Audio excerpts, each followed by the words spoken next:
నమ. శ్రీ గురుభ్యో నమ. శ్రీమాత్రే నమ. స్వామి వివేకానంద సూక్తి 148. ధీరవాణి.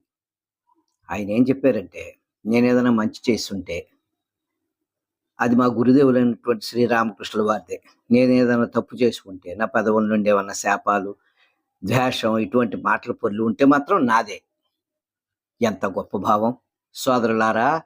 నేను నా ఆలోచనలతో గాని, మాటలతో గాని, చేతలతో గాని ఏమైనా సాధించి ఉంటే, ప్రపంచానికి ఉపయోగకరమైన ఒక్క మాటైనా నా పెదవుల నుండి వెలువడి ఉంటే, అదంతా నా గురుదేవులైనటువంటి శ్రీ రామకృష్ణుల వారిదే. కానీ నా పెదవుల నుండి శాపాలు వెలువడి ఉంటే, నా హృదయం నుండి ద్వేషం పొర్లి ఉంటే, అదంతా నాదే, మా గురువులది కాదు. దుర్బలమైన సమస్తము నాదే. ఉజ్జీవకరం, బలవర్ధకం, నిర్మలం, పావనమైన సర్వము మా గురుదేవుల ప్రేరణమే, శ్రీవారి భాషణమే. అంటే మా గురువు గారి భాషణమే. అంతా శ్రీవారిదే. శ్రీ గురుభ్యో నమః.